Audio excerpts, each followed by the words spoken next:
a little bit. And it's only there. Thumbs up, and we're ready to go.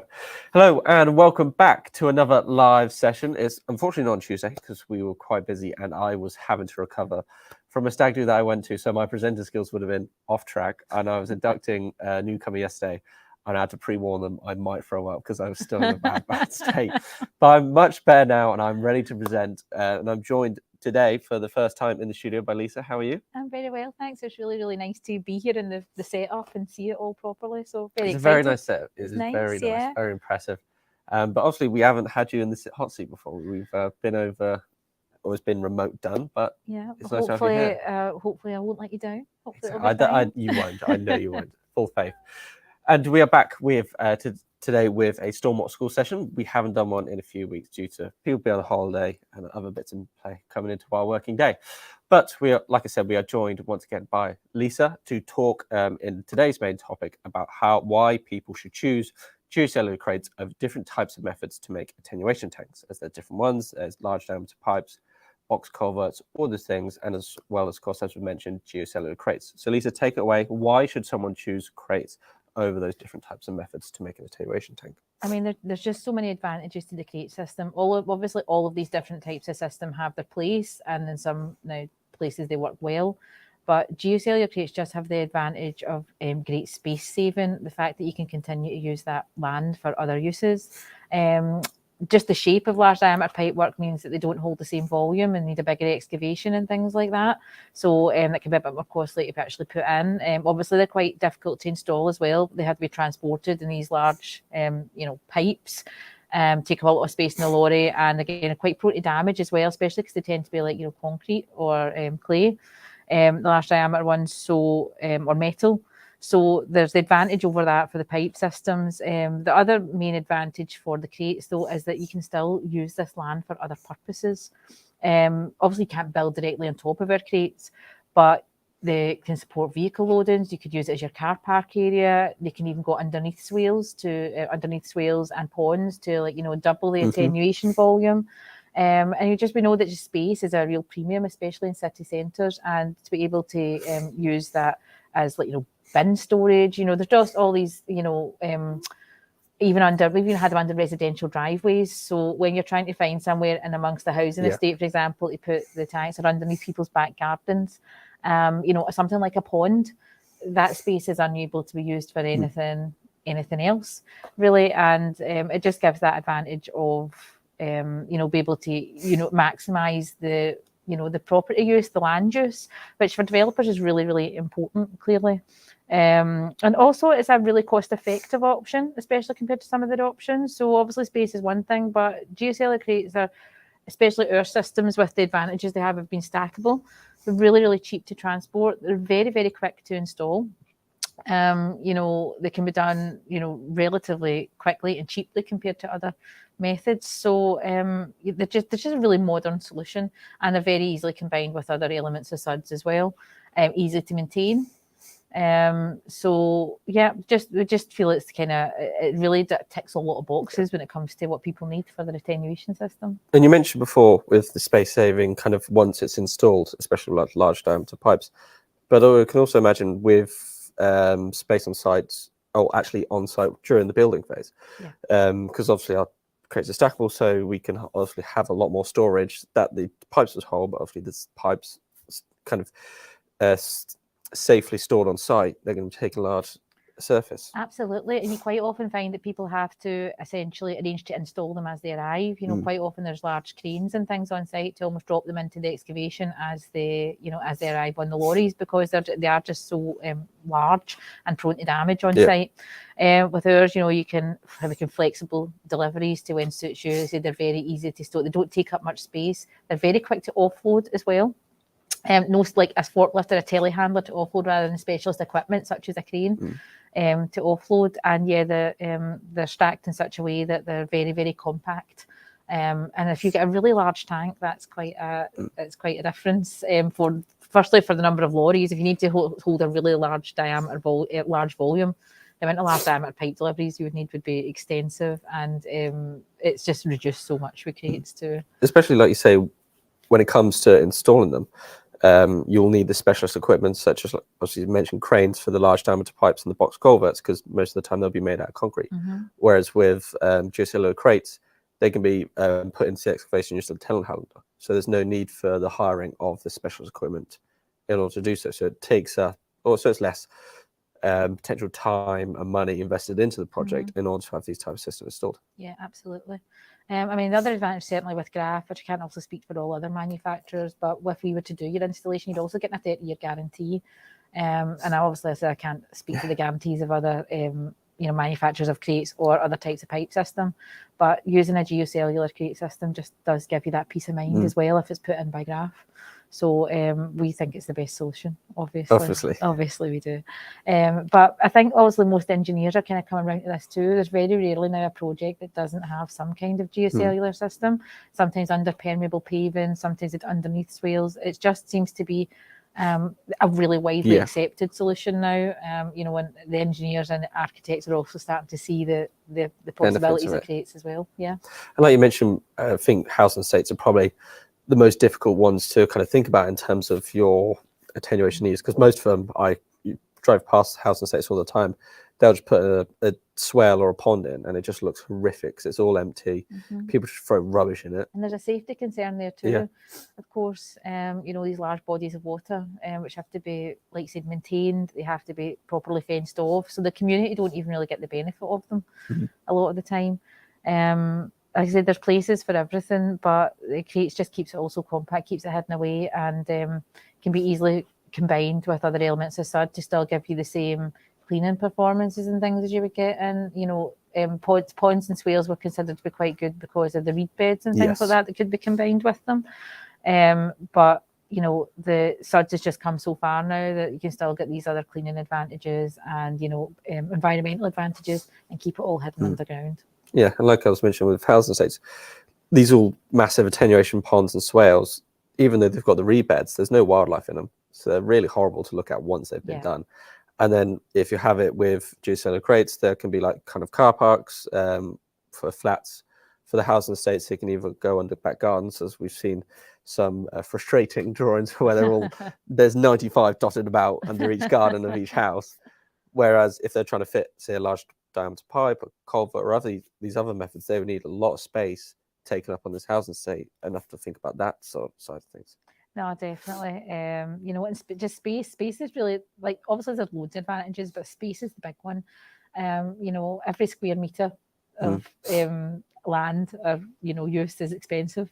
Yes. Especially say when you go into your city centre type areas, and just to be able to repurpose that space, it's just so valuable. So valuable to the customers, so valuable to also the people living there too. Yeah. So it's the main thing that makes crates the best solution. Yeah, space. Very good. Very good. Thank you very much for that. I think that's a very comprehensive recap of why geocellular crates have their advantages over these different type of methods, and why we're seeing this large trend of people going towards crates rather than these other methods that, although are very good, we're not dismerching them, don't worry. They are very good. We're just saying ours are better. Ours are a very good solution, and there's the reasons why people are choosing these type of systems over some more traditional methods that they've known for a while. The very best SUD systems will combine various elements, but majority of SUD systems now do contain an element of crate. So yes, we're not besmirching it, because the best and most effective SUD systems will combine various different SUDS elements, but crates is a really important element of that, and that's we're here to help when that's required. Very much so. Perfect. So now it's time to move on to the project recap for this week. And as always with Stormwater School, we have various different projects that we like to talk about, because our installers are busy week in, week out installing attenuation tanks and soakaway tanks up and down the nation. And we've got a few that we've done over the past few weeks that we'd like to share with you guys now. So we've got them up in the screen to talk through. And the first one we have is the BP new station in Fairgate. Yes, this is a brand new petrol station near Horsham. Obviously, you can imagine under a petrol station, it could see potentially very, very heavy duty loads, large trucks, and we'll see sustained traffic. So something in heavy duty was a must. Our EcoBlock Flex Inspect system was chosen for this one. It's a 60-ton crate system, fully BBA approved. And they also integrated inspection chambers were very important, because it's going to need, again, such a busy tank and a busy location is going to need a high level of maintenance compared to potentially other tanks. So the integrated inspection was an absolute must on this site. It's a customer who uses us really regularly, and they come to us for most of their attenuation. So they came straight to us, and we helped them design it. There was a bit of a issue with levels and things like that on this one as well, which we had to work with them to overcome. Just on the drawings, the levels were fine, but we had to like do a bit of changing of the design and everything like that to get it to work. So the customer was really chuffed with it. The whole job was 2 tanks with a total of 325 meters cubed in a Recobalt Place Inspect. So yeah, nice job. Very nice. And then the next one we have, our fabulous assistant behind the screen, is Gordon Park in Aberdeen. This is actually Elgin. Elric, just in Aberdeenshire, just outside Aberdeen. It's just new housing estate. 133 metre cubed in EcoBlock Max. Again, another customer who uses us pretty regularly. So they came to us for the design and then a solution on this one. It was a spec to something else, but we put forward a proposal for EcoBlock Max, which was more cost effective, quicker, easier to install with the stacking design. And so our proposal was accepted by the engineer. So yeah, it was a nice job. We sold it in a few days, and yeah. And I think I remember seeing photos of this one. This is, you've worked in a company that does stormwater for too long. Because I looked at the excavation and I looked at the base, it's like, oh, that's a really nice base. Good excavation. It was a really good excavation. And I was just there thinking, why am I thinking all of a sudden this excavation is really nice? I'm just there like, what is wrong with me? No, we do, don't we? Yeah, we need a life, don't we, Cal? Exactly. You see it like, that's a good excavation, or that's a nice base. Size, nicely graded. Yes, you just think to yourself, oh, what is wrong with me? And also, I really like the yellow fencing around it for some reason, because you never see the yellow fences. It's a nice design choice. It is a very nice design. Very well done. Yeah. That gets a seal of approval from us. Good composition. Exactly. Yeah. And then the next one we have is, I believe, the big, large attenuation tank in Burton. Yeah, this is such a great project.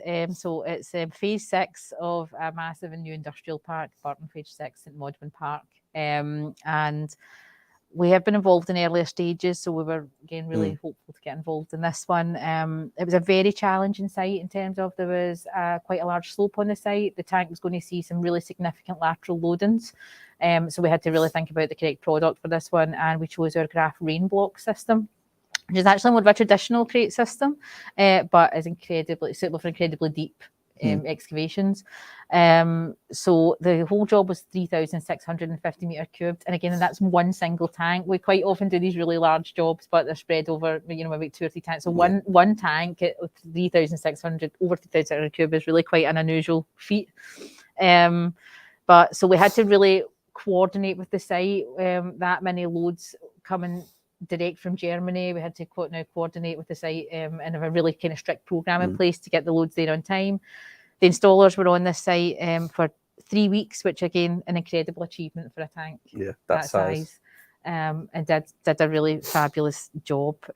So really excellent project, one we're very, very proud of. And what's funny about this one, when I was uploading this into the presentation to show the photos, it sometimes auto-generates the caption on Microsoft, and it thought it was a seaside. It saw the reflection of the sun against the membrane, and it thought it was a seaside. It said seaside with shore. So, I mean, how disappointing would you be if you take your kids to a day out? Oh yeah, and it just ended up just a big tank. Yeah. I did see that online. These kids wanted to go to the beach, and the dad just refused. He didn't want to travel 2 hours because it was on a bank holiday. So he took them to the local golf course and put them in the bunker, and then acted that as a beach just so he didn't have to drive down. If my dad had thought of that, he would have done that. Oh, He'd have played around. I'm glad he didn't think about that when I was younger. And then the last project we have is, this is going to be funny to announce, Pengarndu. Pengarndu. Yeah, apologies to any Welsh people who might see this. So I think that's right, Pengarndu. This is for a new water treatment facility in South Wales. So it's provide fresh drinking water for the people of South Wales. Again, they've decided to upgrade the facilities that were already there, which meant a bit of a extension to the building, which meant obviously another tank was needed for that runoff for the additional building. So it was 175 metre cube, I think, something like that, our EcoBlock Max system. Again, there could potentially be large vehicles and things like water, treatment facility vehicles. So heavy duty was important on the site. But EcoBlock Max was, just really the best solution for it. They put the proposal out to us and a few other manufacturers, and EcoBlock Max was chosen just for its advantages, which I spoke about many times. And the guys put it in a few days, and it came 30-year guarantee. So it was a good choice for the customer. Exactly. Yeah. Always a good choice. Always a good choice. Always a very good choice. Right. So that is it for the project recap. And now it's time to move on to the Q&A section of all of our live sessions, as we usually do, and then to answer any questions that have come in during today's live stream. So the first one we have coming up on the screen is, what should the tank be backfilled with? All of our calculations are based on using a well-graded gravel material to backfill. A kind of non-angular pea gravel or shingle is absolutely ideal, somewhere between 8mm and 16mm thick. 10 is usually the most commonly available. So the tank should be graded around the sides, and this gravel, and also 100mm layer underneath and 100mm layer on the top of the tank. And then once you've graded it round the sides and backfilled it with the gravel and the 100mm on top, you can use Asdug material or S6F2 or like type 1, whatever. But certainly immediately all sides touching the tank should be in a well graded, like kind of 10mm P shingle, something like that is ideal. Perfect. Then the next question we have is, how much cover is needed before a tracked plant can be used on the tank? Again, it's a pretty similar situation to road vehicles. There is no one answer. It depends on the size of the plant, the size of the load which will carry. Obviously, if the tippers and diggers, it's not just the weight of the plant itself, it's the weight of the material they could be carrying. So the amount of cover will vary depending on the size and load of the vehicles. Certainly with tracked plant, it does tend to be a slightly larger surface area in contact with the tank, which means a bigger load spread. So you can reduce it probably slightly, probably an equivalent weight to a road vehicle cover. You can reduce it slightly with tracked plant just because of the larger surface area in contact with the tank, but there isn't a one area. We would, if you have a particular machine in mind, if you send us the specifications, our technical team can work their magic and give you the right cover levels or what spreader plates are required, and we can calculate all that for you. Perfect. Then the next one we have, does a stormwater attenuation tank need maintenance? Yes. Like any drainage, it really does, but it's no different or more arduous than any drainage. Majority of drainage systems will require periodic flushing or some maintenance, so it just should form part of your regular maintenance plan.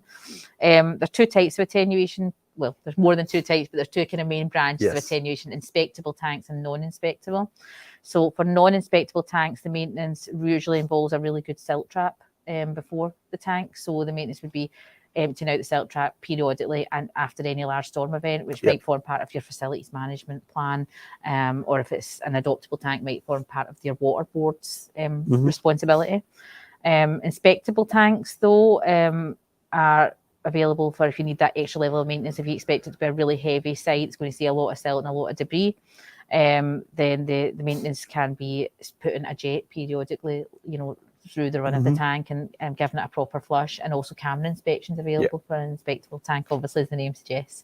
So so maintenance will be required for all stormwater tanks, but the level of such will depend on the type of tank you have and also who's looking after it as well, whether it's been adopted by your water board to be a bit more strict than a private company looking after it. So some maintenance will be needed.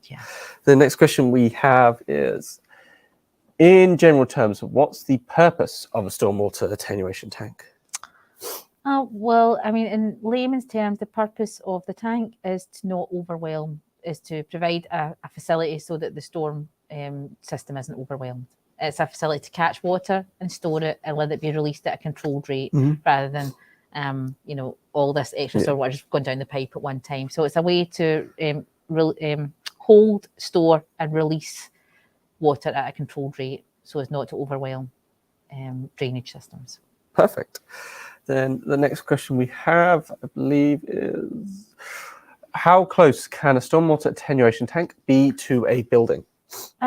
Pretty close. It's not like a soakaway system. There are regulations on soakaways. They can be much, much closer attenuation tanks, but the main thing is that the building load or the foundation load should have no effect on the tank. So if you were to draw a 45-degree angle from your foundation, that line should not cross your tank in any way, which again will depend on tank depths and things like that. But they can be right up close to the building. They have actually we've even had them in times like in things like in underground car parks, like underneath the footprint of the building, you know, in the car parking area and like, you know, a base car park area, but obviously with no foundation load or load from the building being supported by the tank. But yeah, they can be right up close and sometimes even within the footprint, as long as that 45-degree line is not crossed by the tank when you draw out from the foundation. Very good. So, very good. And I believe that's it. That's all the questions that we've had come in during today's presentation and live stream. Once again, Lisa, thank you for joining us and thank you for your time. You've been amazing. You did not let us down. Oh, You've thanks. been wonderful. I'm glad. Neither did you. Exactly. You couldn't tell you're still hungover. I'm not too bad. Although weird back pain, I strained my neck walking out of that room. I am in. You're a young man. This should be no issue for you. I'm so old. You don't realize how old I was. On the stag do on one of the mornings, I went out walking for a coffee.